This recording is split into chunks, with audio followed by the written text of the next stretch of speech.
Hello friends, today we are going to discuss about questionnaire designing. Well friends, when we talk about primary research,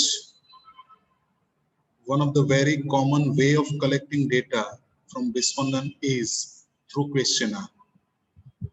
A questionnaire can be of different type depending upon the situation and time. Like you can have questionnaire fill up through telephone also, through Google form also, and through face-to-face interview also. But when we talk about designing questionnaire, effective questionnaire or good questionnaire or a sound questionnaire is of utmost importance because that will determine how effective research you would be able to do. So let's talk about some of the points which one should keep in mind while designing a questionnaire for research. Let's first talk about few characteristics of a good questionnaire. When we say a good questionnaire means a questionnaire which serve our purpose, research objective. Let's talk about some of such characteristics so that we keep these points in our mind while designing the questionnaire. Friends, a good questionnaire is one that is valid. Valid questionnaire means a questionnaire which measure what we are intent to measure. Whether we are measuring consumer satisfaction, customer perception, customer attitude, and what not. But when you design a questionnaire, it must measure what you want to measure. If you are measuring satisfaction, the questionnaire must be measuring satisfaction. And that is why how you frame the question makes a lot of difference. Reliable. Questionnaire is reliable means if the same questionnaire is filled up by same respondents multiple times in a short span of time, still the respondent give the same answer, then we can say it is reliable. In other words, if I say consistent, obviously I don't say that over a very long period of time, but if the respondent have filled up a questionnaire today and after 3 days or 5 days or 7 days, if the same respondent fill the same questionnaire again, response should be same. And if it is the case, then we can say it is a reliable questionnaire or consistent question. Another very important criteria is that questionnaire should be interesting. And for that matter, one thing we should keep in mind is that we should not make the questionnaire too lengthy unnecessarily. Yeah. In nutshell, if I say a good questionnaire is one which meet the research objective. What are our objective of the research? There should not be a single question which is not in lieu with our objectives of research. A good questionnaire is one which obtains the most complete and accurate information. And that is why designing questionnaire is an art and science both. You should get what you want, accurate information and complete information, because you cannot go back to the respondents again and again. Makes it easy for respondents to give necessary information and for the interviewer to record the answer. A good questionnaire is one which is easy to administer by both the interviewer also while recording the answer and even at the time of analysis, and for respondent also. Respondent should be able to answer it very easily, especially when it is not a face-to-face interview. A good questionnaire, simple questionnaire with simple wording, make the task easy. A good questionnaire is one which facilitates sound analysis and interpretation. Ultimately, based upon questionnaire, you will record the data, analyze it, and interpret it. So, one very important thing to keep in mind is when you design the questionnaire, at that time only, you must be very clear about what type of analysis you are going to do what type of softwares you are going to be using. This will help you while designing the question. And if you keep these things in mind, your analysis part will be very effective. Now moving ahead with some questions and skills which we can use in our questionnaire. Because as I said, a good questionnaire is one which give you accurate information. Very simple example if I give. One of the parameter which you are asking in questionnaire is age. Now how you will ask age, as in absolute number or in age category? There is a difference. If you want to have category of age, you must ask it as category only. And if you want absolute number, you must have that one. Once you have asked the respondents to write their age in the category, and afterwards while analyzing the data, you realize that you don't require category of age, you require absolute age. But now it is not possible. And that is why we need to have knowledge of what type of questions and skills we can use while designing the questionnaire.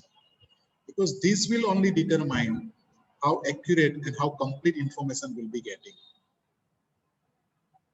So let's talk about some questions and scales which are common in questionnaire.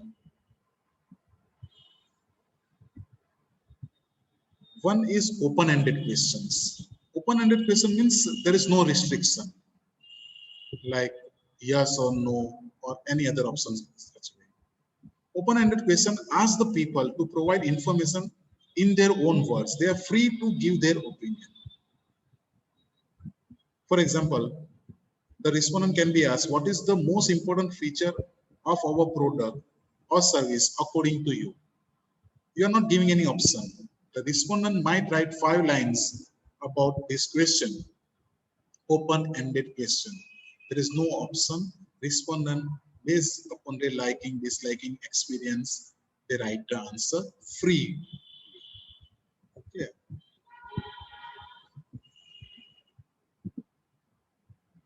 One thing which we need to be very clear while using open-ended question is that we should be using it very tactfully. We cannot have very large number of open-ended questions because of one reason, that it is difficult to classify and it is difficult to tabulate also. So analysis would become very difficult when you have open-ended question. The plus point is open-ended question, you get response which is free from bias and which is genuine one. But open-ended question we cannot classify, and that's why we cannot analyze also. But definitely it generates some valuable information which can help you for improvement in future. For example, if you ask the respondent, what 5 things you like the most about our product, what 5 things you dislike in our product, this suggestion will help you improve in future. So open-ended questions are important. Problem is that we cannot analyze it beyond the limit. That's why you should be using it very tactfully. And that's why in a structured questionnaire, more close-ended questions are used. Let's talk about some of the close-ended questions. One very common is simple dichotomous question, where only 2 options are there, and largely yes and no. Have you ever purchased a product or service from our website? Yes or no. Simple dichotomous question. Multiple choice question. Here respondent choose only one response from several options available. There are multiple options available to a respondent. And out of all these response, the respondent choose only one response. That is why it is known as multiple choice question. For example, you are asked, please give information about your travel class. 3rd AC, 2nd AC, 1st AC. The respondent will tick mark on any one of these 3 options.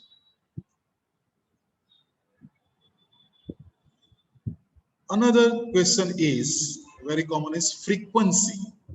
Many times we want to know the frequency For example, you would like to know how frequently customer visit Star Bazaar, how frequently customer visit mall or multiplex. So that is frequently determination question. For example, how frequently do you travel by train? Frequency, daily, 2-3 times in a week, once in a month, once in 3 months, once in a year. Another frequency question, let's understand the difference. How frequently do you travel by air? Once in a month, once in a 3 month, once in a year, or never? Now you understand there is a difference between traveling by air and traveling by train. What I mean to say is that we cannot have standardized frequency option. Frequency differs based upon your question, the situation, the topic, the product. So you cannot have same option in these two questions. There is different frequency. Like you are asking, how frequently do you visit restaurant? You are asking, how frequently do you travel by air? There is a huge difference. So same frequency option cannot be there. So choose frequency based upon some research and based upon obviously your question. Another is checklist question. Over here, respondents are allowed to provide multiple answers to a single question. Many a time you want to know response from respondents, and you know that there may be multiple answer or responses possible. For example, which of the following banks you have visited at least once? So obviously there can be more than one banks which customer might have visited. So in that case, checklist questions are used where the respondent can check multiple options. For example, this is a possible response of a particular respondent. Out of 5 banks, a particular respondent might have visited these 3 banks at least once. Other 2 banks which is not checked means the respondent have not visited SBI and ICICI banks even once. So this is known as checklist question. So it is different from multiple choice question where the options are multiple, but the respondent tick mark on only one option. Checklist question, multiple options are there, and the respondent can tick mark on multiple options. Now, moving towards different scales which we can use in questionnaire. We discuss common questions used in questionnaire. Now talking about some commonly used scales. First, very common is ranking scale. When you want customer to rank something. Yeah. For example, there are 5 banks are there. In previous question, we asked customer to check the list in terms of how many times or which bank you have visited at least once. Now over here, what you're asking to your respondent is rank the following bank in order of your preference on the scale of 1 to 5, where 1 is most preferred and 5 is least preferred. Means you want your respondent to give their preference, which bank they prefer the most and which bank they prefer the least. There are 5 banks, so it would be 1 to 5. If there are 10 banks, then it would be 1 to 10. So you are asking preference. In that case, ranking will happen. 1 means highest, 2 means second highest, 3rd means third highest, and that's it. So possible answer can be this way. HDFC Bank is 5th, SBI Bank is 1, Bank of Baroda is 3rd, ICICI Bank is 4th, and Axis Bank is 2. So this is rank. So customer prefers the bank in this order. Ranking scale. Another is rating scale. Generally, people get confused between ranking and rating scale. Ranking means order. Rating means you're giving points out of a certain number. And that means 2 banks can have same points. Yeah.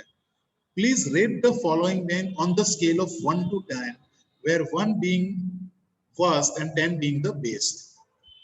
Means higher the points means higher the performance, like that way. So there are 5 banks over here also, but over here you are not asking customer or respondent to rank the bank. You are asking rating. Yeah. A possible response can be this way. HDFC out of 10 you have given 9 point. SBI Bank out of 10 you have given 5 points. Bank of Baroda 8. ICICI and Axis Bank both you have given 7 points out of 10. So you are not giving order or rank over here 1, 2, 3, 4, 5 like that. Over here you have given every bank a point, a number out of 10. Okay. ICICI and Axis are same, so you have given same score of 7.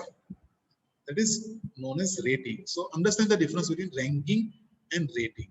Ranking means there is an order. So there can be only one number 1 bank and so on. Another very commonly used scale is Likert scale. What happens over here? Respondents specify their level of agreement or disagreement on a scale for a series of statements. Understand it is statement, not question mark. You write some statement, series of statements, and where you ask the respondent to give their level of agreement or disagreement. Generally, it is a 5-point Likert scale, which is very common.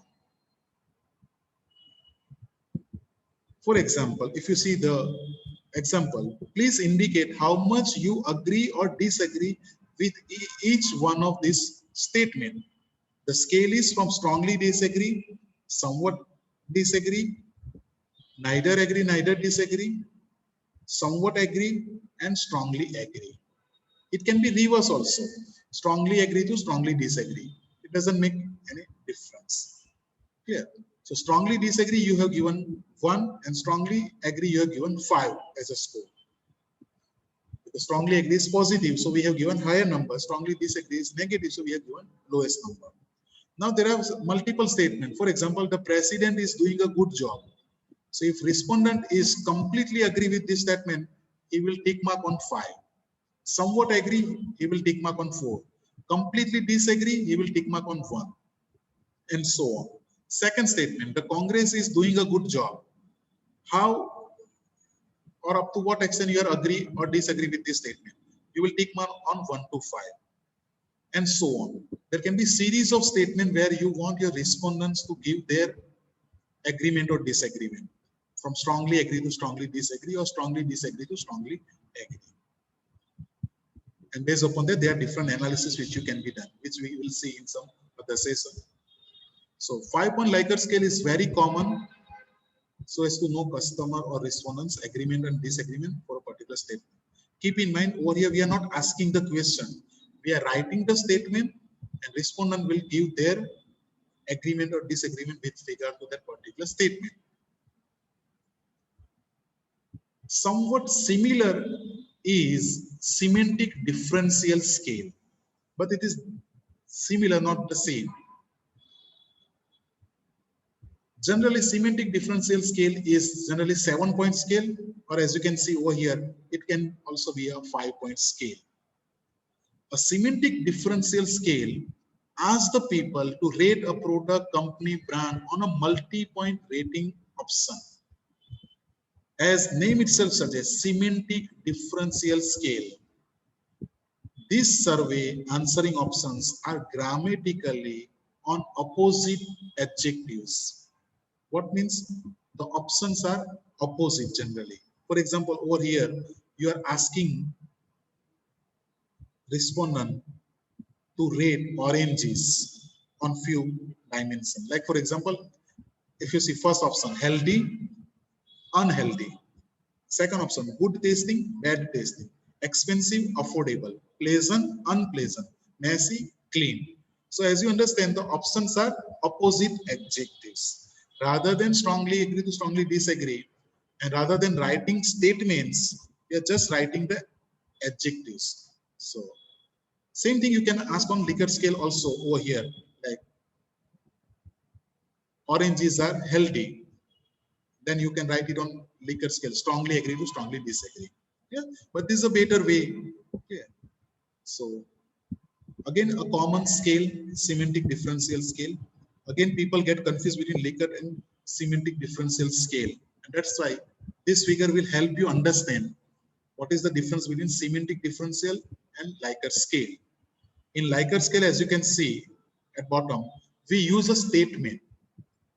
Concept X is strong, strongly agree to strongly disagree.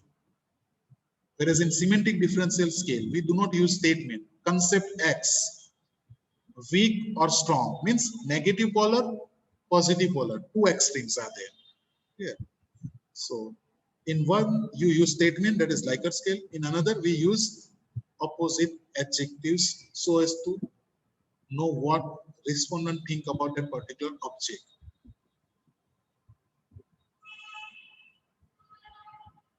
Another scale is known as constant sum scale. A type of comparative scale where respondents are asked to allocate a fixed amount of points among a set of objects according to the criterion. Like for example, you are asking respondent about their opinion about various features of a car.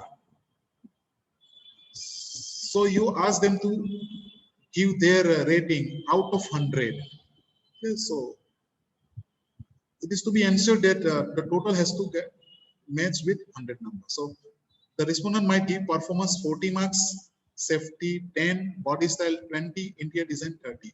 Total has to be 100 always, and that is why it is known as constant sum scale.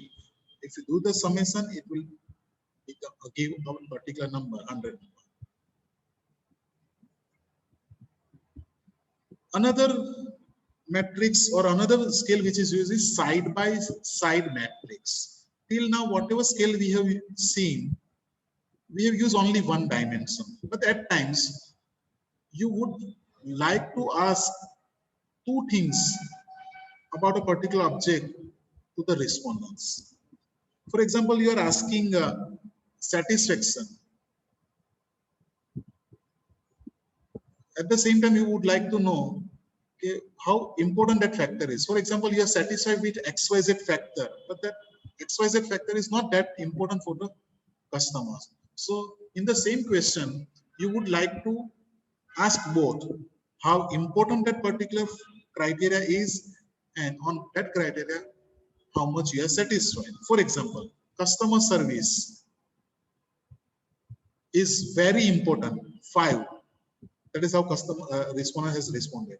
And satisfaction is 2, they have tick mark. Means a criteria is very important, but on that criteria, customer is not very satisfied. And that is why you want to ask both the things. Knowing only satisfaction on a particular criteria is not very important. One particular criteria where customer is highly satisfied, the company knowing it would be very happy. But unless the company know how important that criteria is, it won't be that much of use. For example, product packaging. Every customer are either satisfied or highly satisfied with product packaging. So you are very happy. But if you ask customer how important this factor, most of the customer have given a tick mark on 2 or 3 on product packaging. Means product packaging is not very important criteria for customer for purchasing the product. That means if customer satisfaction is very high on this parameter, still your sales may not increase. Why? Because it is not that very important criteria for customers. On the contrary, customer service is very important. Most of the customer have tick mark on 4 and 5. And satisfaction, most of the customer have tick mark on 1 or 2. Then it is very dangerous situation. And that is why you would like to ask both importance of that particular factor and what is the satisfaction level on that particular factor, so that we can improve, so that we know in which area we would like to improve. Similarly, you can ask expectation and satisfaction also at the same time. That is why it is known as side by side matrix. It lets you collect data in 2 or more dimensions. Let's understand with another example. Please rate below product features of different brands: Apple, Microsoft, Lenovo. Keyboard, screen, monitor resolution, look and feel. So if customer tick mark every brand on particular criteria, you would be very easily able to compare where Apple stand in comparison to Microsoft and Lenovo on keyboard, screen, monitor, resolution, look and feel. And that is why side-by-side matrix is very effective. Rather than asking and making 3 different questionnaire for 3 different brands in the same questionnaire, you ask the question because you are asking the same parameter. So when you are doing comparison of brands, at that time also this type of question or scale is very, very effective. Interest scale, a sort of modification in Likert scale only. You would like to know how much customers or people are responding in XYZ product or services. So again, it can be a 5-point scale, starting with not at all interested, slightly interested, somewhat interested, very interested, extremely interested. So where customer tick mark, this will give you some idea about level of interest people have in your product. Similarly, you can use importance scale also, where you write statement on the left and then you write importance scale. It can be 1 to 10 also, it can be 1 to 5 also, where 1 means extremely unimportant and 10 means extremely important. And as you can see in the figure, the respondent will tick mark on a particular number 6, 9, 10, 5, 3 based upon what they think about a particular criteria and its importance. Important scale. I hope these many scales and questions are enough while designing a questionnaire. There can be many. You can refer to various books and research paper. Now, talking about questionnaire, an effective and a good questionnaire, we already have discussed some of the characteristics, but I would like to suggest few things so that you do not commit any mistake. Yeah. So few general guidelines while designing a questionnaire. First, you should follow a funnel approach. As you can see, start with some general broad question and then move with more specific and narrow question. Don't straight away start asking very specific question about XYZ product or brand or service. Some general question, awareness question sort of things can be asked. Funnel approach, it is known as. Asking right question. It is very important. Many a time we ask the question, but the purpose is not solved. We must first make a list of questions which is to be asked. Then you see what exactly you want to ask. How it is asked, that makes a lot of difference. And that is why we have discussed so many scales and types of question. Use proper question and proper scale so that you get what you intend to get. Right questions to be asked. More important is giving right option for each question. Many times we ask very good question, we frame very good question, but while writing the options, we are not able to do justice. And that is because we have not done enough literature review. And that's why we don't know all possible options for a particular question. The options should be as exhaustive as possible. While giving the option, you must ensure that nothing is left out. In order to determine the possible options, as I said, researcher needs to do brainstorming, friends, family, colleagues, review of related research, published research, authentic research, Google Scholar, so on. Discuss with experts, your guides, teacher. Conduct a focus group discussion among the target respondents so that you can know all possible options. Put it. To allow other possible options, the researcher can include other or please specify as one of the category. But understand that so many people should not be tick marking on others. And if it happens, means you have not done enough justice while doing literature review and while finalizing the options. Other comes in very few percentage. Something which was not obvious and that's why we missed out. Something which is obvious, it must come as an option. It must not go into the other category. So, giving right options and right number of options for each question. Filtering. Many times while designing the questionnaire, you have some questions which not every respondents are supposed to ask. In that case, you can use filtering. If you read the example, did you ever attended primary school? Yes, then go to next question. If no, then go to question 8. Why?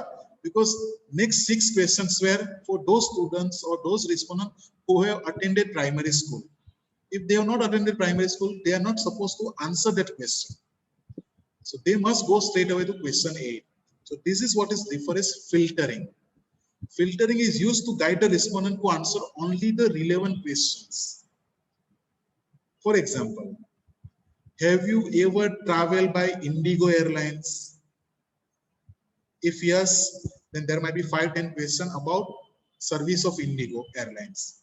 If no, then they are not supposed to and they cannot answer about service of Indigo Airlines. So they must straight away go to the question 9 or 10.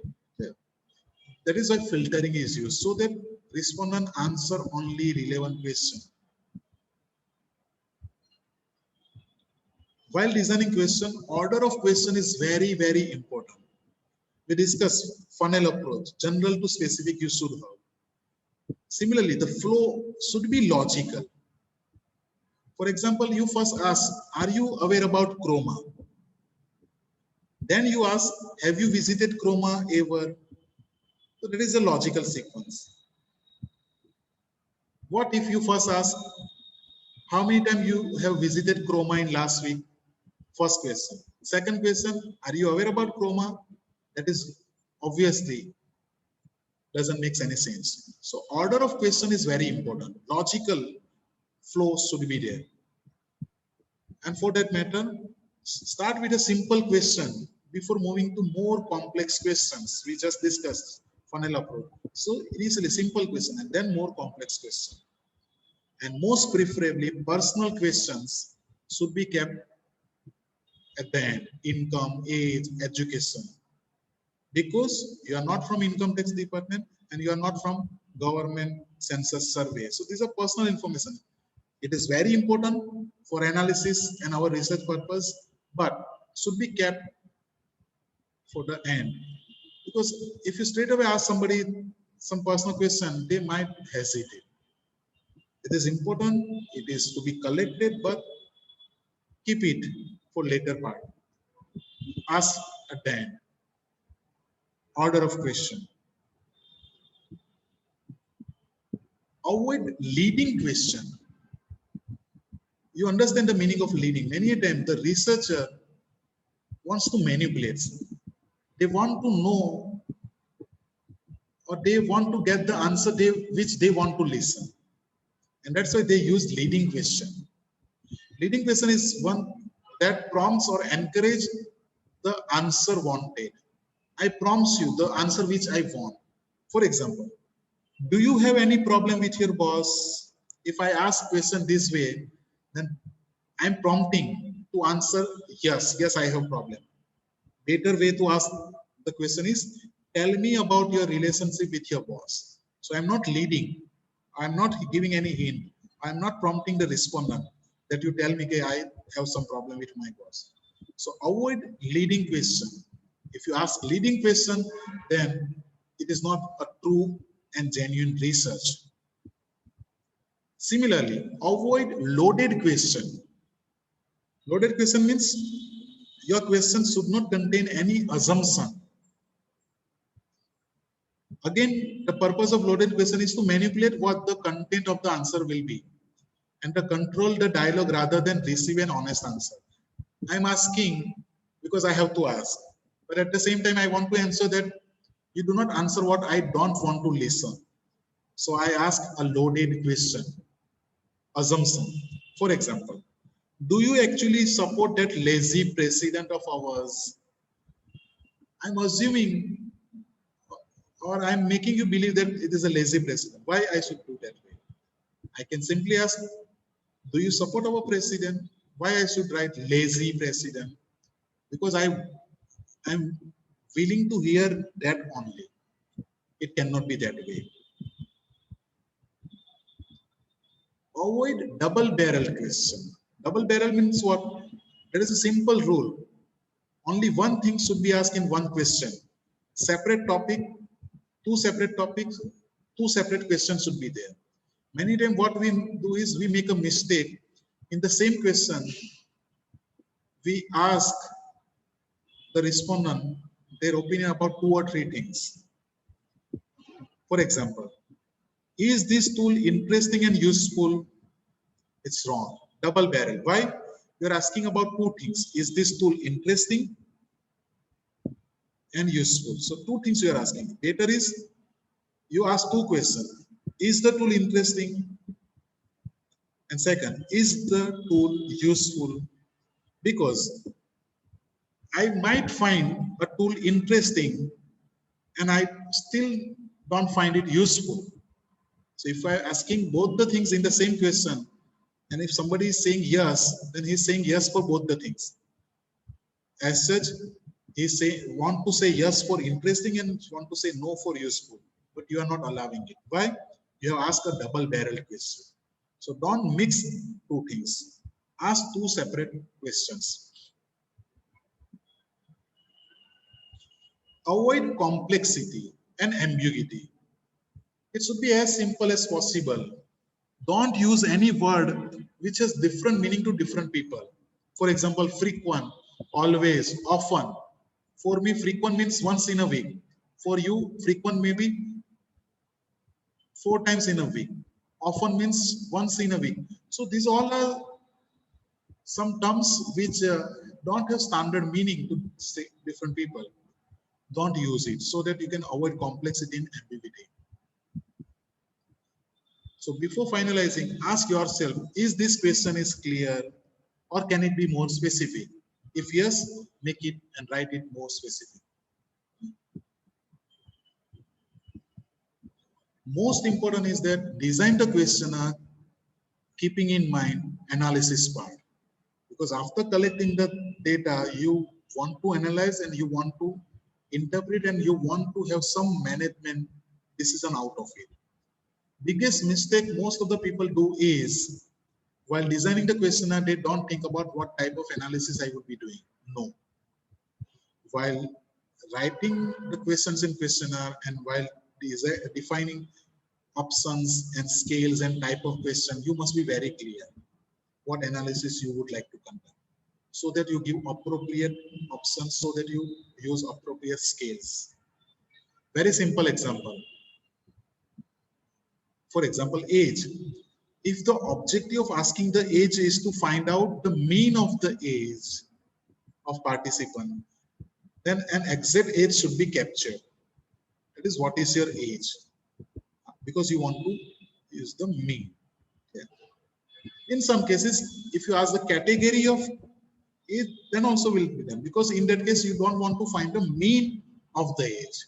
You just want to know. For example, we are making a survey on Facebook user profile. So in that case, we don't want to know the mean of the age. We would like to know, okay, which category of age we have more respondents. 10 to 12, 13 to 15, 15 to 20, 20 to 25, and so on. So in that case, you ask category and it will be fine. So be it very clear. You want to ask age, but after asking what you want to analyze, you want to have mean of the age or you want to have something else. Accordingly, you ask. Clear? And accordingly, you give options. If you are uncertain about what analysis you will be doing, in that case, collect raw data rather than categorizing. Because once you categorize the data, from that you cannot get raw data. If you have collected the raw data, you can still categorize. And that is why when you are confused or uncertain about something, then collect raw data. Never ever go with category. Same example if I don't know what type of analysis I would be doing by knowing age of the respondent. So in that case, I should ask the respondent to specify their age, absolute number, 5, 10, 15, 20. Later on, I can categorize also if I wish to categorize. But if I ask them to give and tick mark on category, for example, 10 to 20, 21 to 30, 31 to 40, then I cannot find the absolute age of various respondents.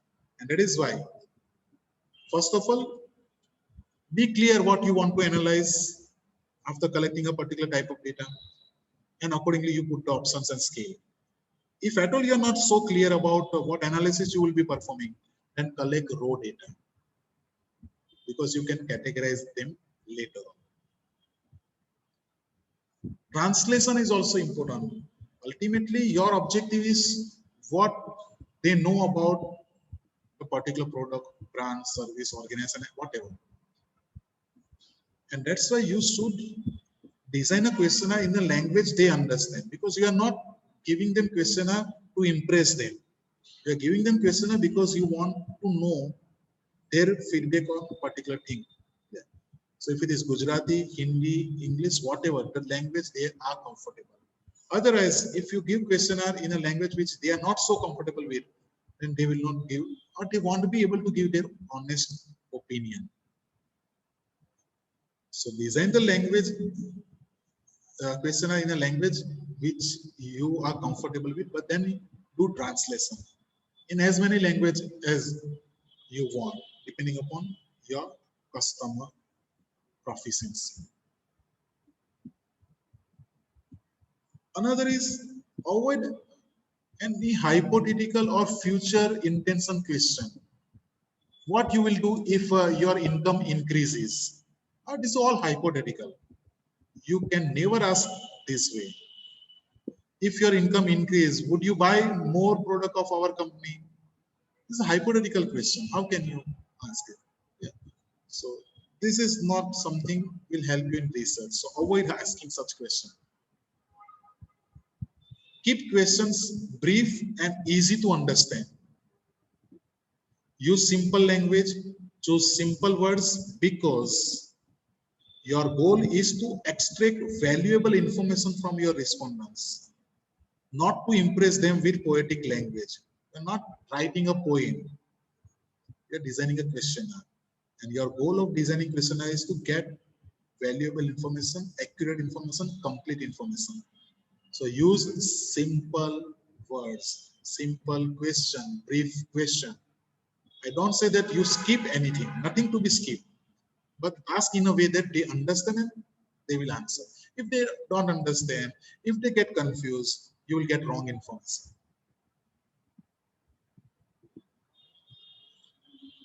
Few more important things to be kept in mind. Avoid generalization. Don't have any generalization or stereotypes while designing the questions. Don't assume anything while framing the questions. Don't assume that they are all aware about Apple iPhones. Don't assume and ask. You first ask, have you heard about this brand? If yes, then go ahead. So never assume anything. Avoid online survey unless it is the only way out. I don't say that online survey are not effective. Google Forms, and there are so many techniques by which you can get it done. Only problem with online survey is it is not face to face. And when it's not face to face, immediate pairing may not be sought out. And that is why, if possible, have face to face interaction, personal interview. Obviously, when people are far away in different countries, online survey is actually the only way. It has its own benefits. It saves time, quick response. You can reach out more number of respondents. Yeah. So be very smart and understand what is to be used, because personal interview has its own benefits. Online survey also has its own benefits. Last but not the least, pilot testing. Once the questionnaire is designed, before you start the final survey, you must do the pilot testing, because we need to see that is it free from any flaws or problems or not. Pilot testing will detect flaws in your questionnaire in terms of content, grammar, format. Some options you might have missed out, some grammatical errors might be there, few points you might have missed out, wrong spelling, so many things.